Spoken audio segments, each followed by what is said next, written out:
YONO தீர்க்க தரிசன புஸ்தகம், பழைய ஏற்பாட்டில் யோனாவின் தீர்க்க தரிசன புஸ்தகத்தை நாம் திருப்பிக் கொள்ளலாம். யோனாவின் தீர்க்க தரிசன புஸ்தகம் 3ஆம் அதிகாரத்தை நாம் திருப்பி வச்சுக் கொள்வோம். இதுல 1 to 10 வசனம் வரையில இந்த துக்கத்தை குறித்து ஆண்டவர் பேசுறார். இது மிகப்பெரிய ஒரு ஆசீர்வாதமான ஒரு அதிகாரம்.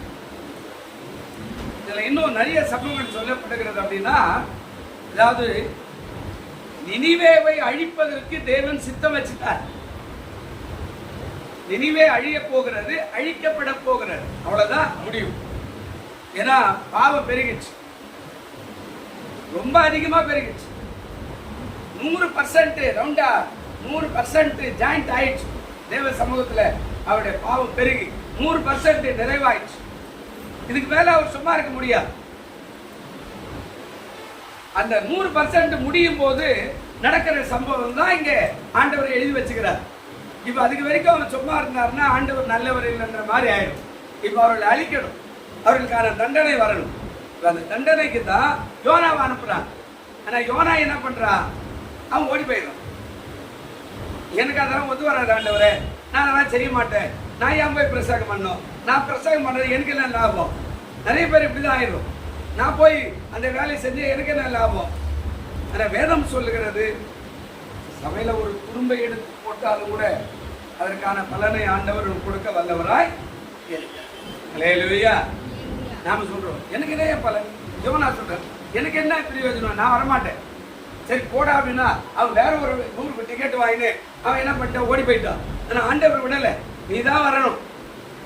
பாருங்க, இங்க நடக்கிற அந்த சம்பவம் என்ன அப்படின்னா, இனிமே மக்களின் அக்கிரமும் தேவ சன்னிதியில போய் எட்டினதோ அதற்கு விரோதமாக யோனா பிரசங்கித்தான். மறுபடியும் போறா. அங்குள்ள மக்கள் பொல்லாத வழிகளை விட்டு மனம் திரும்பினார்கள். அதற்கு அடையாளமாகத்தான் ராஜாவே சாம்பல்ல உட்கார்னார் என்று வேதம் சொல்லுகிறது. 6வது வசனம் வாசிங்க, என்ன சொல்றாரு? 3ஆம் அதிகாரம் 6வது வசனம் சொல்றாரு, இந்த செய்தி நினிவேயுடைய ராஜாவுக்கு எட்டின போது அவன் சிங்காசனத்தை விட்டு எழுந்து தான் உடுத்திருந்த உடுப்பை கழைச்சு போட்டு ரெட்டை உடுத்தி கொண்டு சாம்பலில உட்கார்ந்தான். அதாவது கவிழ்க்கப்பட போகிறதுன்னு சொல்லிட்டான். இதை கேட்ட ராஜா, அங்க நடக்கிற சம்பவம் என்ன அப்படின்னா, இந்த செய்தி நினிவேவின் ராஜாக்கு எட்டினது. எட்டின உடனே அவன் செய்த முதல் காரியம் என்ன அப்படின்னா, அவன் தன் சிங்காசனத்தை விட்டு என்ன செய்தான்? எழுந்துட்டான். இன்னைக்கு நம்ம இன்னும் பாவத்திலேயே படுத்துக்கிட்டு அதெல்லாம் ஒண்ணும் இல்லை, எல்லாம் ஆண்டவருக்கு சோத்திரம், அவன் எல்லாத்தையும் பார்த்துக்குவாரு, அதெல்லாம் ஒண்ணு கிடையாது அப்படின்னு நாம சொல்றோம். பிரியமானவர்களே, வேதம் சொல்லுகிறது இதை எழுந்திருப்பது என்ன அப்படின்னா, வேதத்துல புதிய ஏற்பாட்டுக்கு நீங்க போகணும். எபேசியர் என்று நான் நினைக்கிறேன். அதுல ஒரு வார்த்தையை ஆண்டவர் பேசுவார். என்ன சொல்றாரு? தூங்குகிற நீ என்ன செய்யணும்? விழித்து என்ன செய்யணுமாங்க? வாசிங்க. தூங்குகிறதானே நீ என்ன பண்ணணுங்க? விழித்து மரித்தோரை விட்டு எழுந்துரு, அப்பொழுது கிறிஸ்து உன்னை என்ன செய்வாராங்க? ஆமா, எத்தனாவது வசனங்க? எத்தனாவது அதிகாரம்? எத்தனாவது சொல்லுங்க? என்னங்க? 5ஆம் அதிகாரம் பதிப்பு. ஏன்னா மற்றவங்களுக்கு தெரியும் இல்லை, எல்லாம் பைபிள கொட்டி இருப்பாங்கல்ல, அதுக்காக சொல்ல வந்தேன். 5ஆம் அதிகாரத்துல ஆண்டவர் சொல்றாரு, என்ன எத்தனாவது வசனம்? 14 சொல்றாரு, அதெல்லாம் தூங்குகிற நீ விழித்து மரித்தோரை விட்டு என்ன செய்யுங்க? எழுந்திரு. அப்படின்னா எழுந்திருப்பது என்பது பாவத்திலேயே படுத்துக்கிட்டு இருக்கிற காரியம் இல்லை. போன வருஷம் எப்படி இருந்தமோ அதே மாதிரி இந்த வருஷமும் பாவத்திலே, போன வருஷம் என்ன மாதிரி நடக்குமோ அதே மாதிரி இந்த வருஷமும் அதே நடக்கையில, போன வருஷம் எப்படி எல்லாம் கொடுக்குமோ அதே மாதிரி இந்த வருஷமும் அந்த குறைவாய் கொடுக்கறதுல, போன வருஷம் எப்படி எல்லாம் பேசணுமோ அதே மாதிரி அந்த சம்பாஷணைய பாவத்தையே பேசிக்கிற காரியத்திலேயே பிரியமானது வேதம் சொல்லுகிறது எழுந்திருக்க. முதலாவது எழுந்திருக்க கத்துக்க. இது என்ன? இது இப்படியே இருக்குது. நான் எப்பதான் முன்னேறுவேன்? இப்படியே நான் சோம்பலப்பட்டிருந்தா எப்படி? நான் எழுந்திருக்க நான் பிரயாசப்படணும். அந்த இடத்தை விட்டு எழுந்திருக்க நான் பிரயாசப்படணும். இந்த பாவத்திலே வாழ்கிறத விட்டு எழுந்திருக்க நான் பிரயாசப்படணும். இந்த ஐயோ இது எனக்கு புரியலையே, நான் எதையாவது ஒண்ணு செய்யணுமே என்ற சிந்தையில எழுந்திருக்க பிரயாசப்படணும். ஆனா நாம அந்த இடத்தையே விட்டு இன்னும் நவரவே இல்லை. நம்மளே குறை பேசுகிறோம். அது அப்படி ஆகுமா, இது இப்படி ஆகுமா, இது நடக்குமா, இது கூடுமா, இது கடவுளால் கூட நடக்குமா, இப்படியே நாம பேசுறோம். ஆனா ஆண்டவர் சொல்றார், கிறிஸ்து உன்னை பிரகாசிக்க பண்ணணும்னா நீ என்ன செய்யணும்? முதலாவது எழுந்து எழுந்து. அவன் சொல்றான், சிங்காசனத்தை விட்டு அவன் முதலாவது என்ன பண்ணா? எழுந்து. இரண்டாவது என்ன சொல்றாரு? தான் முடித்திருந்த உடுப்பை என்ன பண்ணா? அதாவது கழட்டி போட்டான்.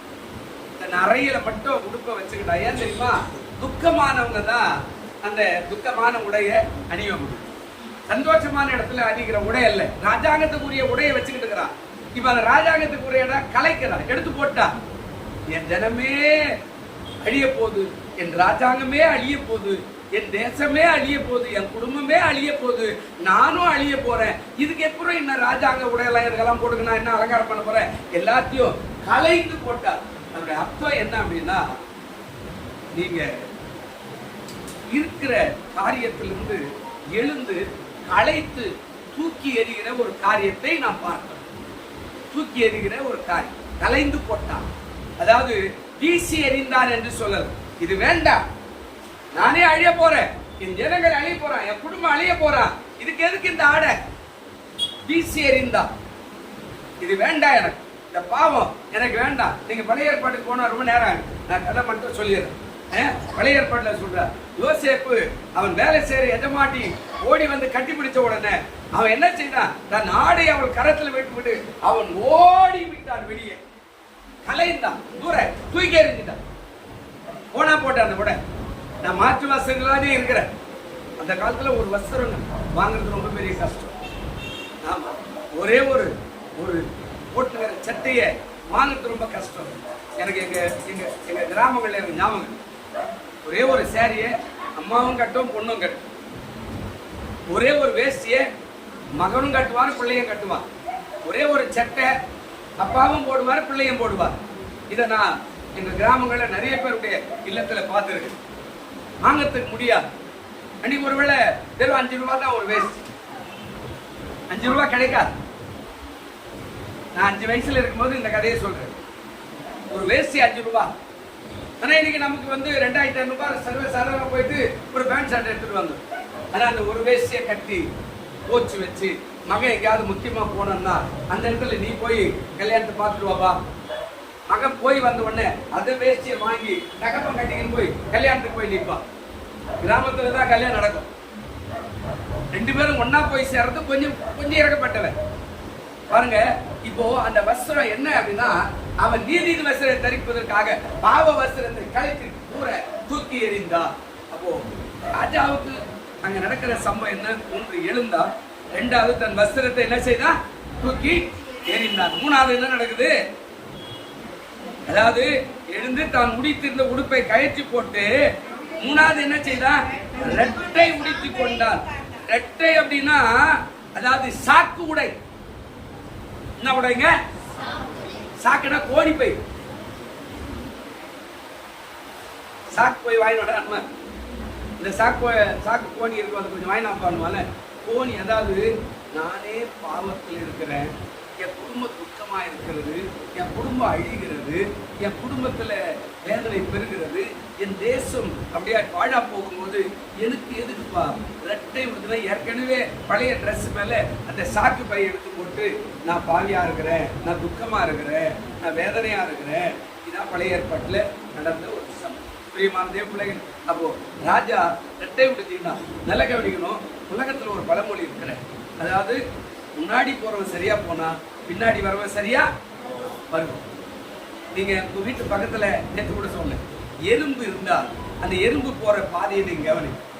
முதல்ல போற அந்த எறும்புகள் வரிசையா எந்த பக்கம் போய் எங்க போய் போதோ அதே மாதிரி அவ்வளோ ஆயிரக்கணக்கான எறும்பு அது பின்னாடியே போகும். அது எப்படி வளைஞ்சு போதோ அதே மாதிரி தான் போகும். அது நேரா போனா நேரா போகும், சைட்ல போய் திரும்பி போனா சைட்ல வரும்.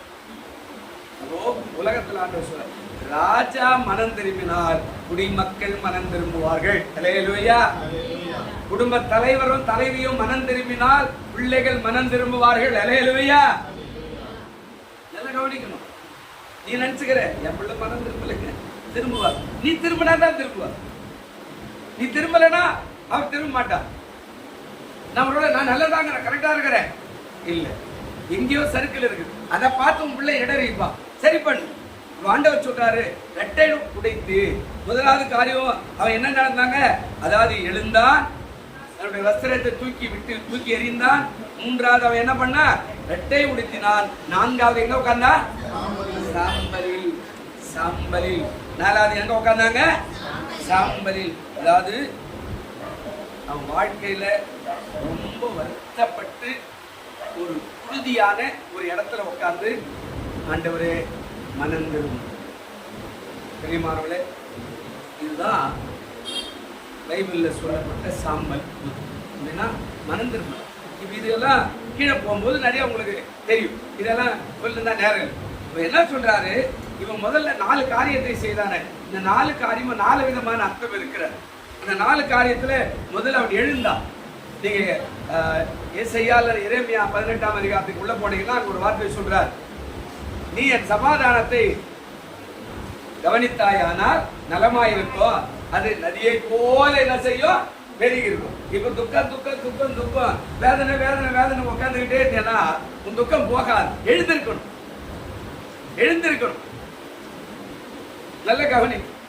அப்போ இப்ப எனக்கு மேஜர் ஆபரேஷன் பண்ணிட்டு மறுநாள் வந்து தட்டுறாரு, நான் ஏன் படுத்துட்டே இருக்கிறேன் சார், ரொம்ப வலிக்குது சார், ஏத்துக்க நர்ஸ் வா நம்ம தூக்கி உட்கார வை சார். உட்கார முடியல, உட்காரியா, அவனை கூப்பிட்டா தூக்குடா, உட்கார வை, நர்ஸ மாத்து, எழுந்து நில்லு சார். எப்படி இந்த பக்கம் ஒரு டீ போகுது, இந்த பக்கம் ஒரு டீ போகுது, கையில் ஒரு டீ வச்சுக்கிறோம், மூக்குல ஒரு டீ வச்சுக்கிறோம், எப்படி சார், எழுந்து நில்லு, அட்டெண்டரை கூப்பிடு, இந்த அது வரைக்கும் கொஞ்சம் நடக்க வை, நடந்தா ரத்தம் ஊத்தும், நடக்க வை கொஞ்சம் பாருங்க. கடைசியா சொல்லிட்டு போறார், நடக்க வச்சு வந்து உட்கார்ந்து சொல்லிட்டு போறார், நீ எழுந்தியானா டெய்லி சீக்கிரமா வீட்டுக்கு போயிடுவேன். இல்லையா சொல்லிட்டு போற வார்த்தை, நீ எழுந்து நடக்க ஆரம்பிச்சா சீக்கிரம் வீட்டுக்கு போயிடு, ஒன்றாகாது, எல்லாத்தையும் க்ளோஸ் பண்ணிட்டோம், தைச்சிட்டோம், ஒன்னும் வராது, வந்த ஹாஸ்பிட்டல் தானே பாத்துக்கலாம், எழுந்துக்க. ஆண்டவர் சொல்றாரு, நீ துக்கத்தோடுவே உட்கார்ந்துனா நான் என்ன பண்ணுவேன், நான் கஷ்டப்படுறேன், நான் கோயிலுக்கு போக மாட்டேன், நான் கஷ்டப்படுவேன், நான் கடவுளை பார்க்க மாட்டேன், நான் கஷ்டப்படுறேன், வேதம் வாசிக்க மாட்டேன், நான் கஷ்டப்படுறேன், அதெல்லாம் எதுவுமே சிந்திக்க மாட்டேன், துக்கத்திலேயே மாண்டு போயிடுவேன். அதுதான் ஆண்டவர் சொன்னார், நீ எழுந்துக்க. அல்லேலூயா. ஆண்டவர் சொன்னார், அவன் எழுந்து தன் வஸ்திரத்தை என்ன பண்ணா, அவன் உடுத்திருந்த அந்த உடை என்ன செய்தா, எரிந்தா. ஏற்கனவே அந்த பாவ மூட்டை, சுமக்க முடியாத பாவ மூட்டையை அவன் சுமந்து கொண்டு, அதனால்தான் வியாதி, அதனால்தான் கஷ்டம், அதனால்தான் கண்ணீர், அதனால்தான் கவலை. நீங்க நிறைய பேர் நினைச்சிருக்கீங்க வியாதி எல்லாம் ஏதோ வந்துடுச்சு, அப்படி இல்லை. சில வியாதி வரும் போயிடும், சில வியாதி பாவத்தினால வந்துடுச்சுன்னா அது அவ்வளவு சீக்கிரம் போகாது. அந்த வியாதிக்கு மருந்து தேவன் மாத்திரம்தான். அல்லேலூயா. அது உங்களுக்கு தெரியாது. பல வியாதி பாவத்தினால வருகிறது. அடுத்த தலைமுறையிலிருந்து முன்னோர்களுடைய வாழ்க்கையிலிருந்து பாவத்தினால் அந்த பாவ சஞ்சாரம் மாறாது. அதாங்க சொல்றார், முதல்ல அவன் எழுந்தான், இரண்டாவது கலைந்தான், மூணாவது என்ன செய்தான், ரெட்டுடுத்தினான். அதாவது சாக்குனா என்ன, இப்போ நாம எங்க அப்படி இருக்குன்னா, இந்த ரெட்டுடுத்தினா சாம்பல் உட்கார சொல்ல, கோணி பை போத்திக்க சொல்ல, நாம் துக்கமாய் இருக்கிறத எப்படி காட்டணும், ஆண்டவரே என் பாவம் இன்னும் தொடருது, ஆண்டவரே நான் இன்னும் அந்த சாக்கு பையை போத்தினுக்கிறேன், நான் இன்னும் இந்த பாவத்தில் தானுகிறேன், இன்னும் இந்த அக்கிரமத்தில் தானுகிறேன், அந்த சாபத்தில் தான், அந்த கெட்ட கெட்ட வார்த்தை பேசுறதா இருக்கிறேன், ஐயோ இன்னும் நான் வேதத்தை வாசிக்காம இருக்கிறேன், இன்னும் ஜெபம் பண்ணாமலே இருக்கிறேன், ஆலயத்துக்கு 52 வாரத்துல 4 வாரம் தான் போறேன், இன்னும் அந்த பாவத்தில் தான். அதுதான் துக்கமான ஒரு கால். அந்த கோடி பையன் தான் நீ உடுத்திய. நாலாவது சாம்பல்ல உட்காருன்னு எதுக்கு சொன்னார்னா, அந்த சாம்பல் என்ன அப்படின்னா, உறுதியான காரியத்தில் உட்கார்ந்து ஆண்டவரே மேல நீ பரிசுத்தத்தை அனுப்பு அப்படின்னு சொன்னார். கீழெல்லாம் நீங்க வீட்டுக்கு போய் வாசிங்க, அங்க எல்லா காரியமும் என்ன சொல்லும் அப்படின்னா, எல்லாவற்றையும் ஆண்டவர் மாற்றினார். பிரியமானவர்களே, ஒவ்வொரு நிமிஷமும் நம்மை மாற்றுவதற்கு தேவன் வல்லவராய் நல்லவராய் இருக்கிறார். கர்த்தர் தாமே ஆசீர்வதிப்பாரா. கண்களை மூடுவோம். நல்ல பிதாவே, இந்த செய்தியை பார்த்து கொண்டிருக்கிற கேட்டுக் கொண்டிருக்கிற அத்தனை பேருடைய வாழ்க்கையிலும் ஆண்டவரே நீவே ராஜாவுடைய செயல்கள் ஆண்டவரை கடந்து வந்து ஆசீர்வாதத்தை பெற்றுக்கொள்ள உதவி செய். இயேசுவின் நாமத்தில் வேண்டிக் கொள்கிறோம் நல்ல பிதாவே, ஆமென். எழுந்திருப்போம்.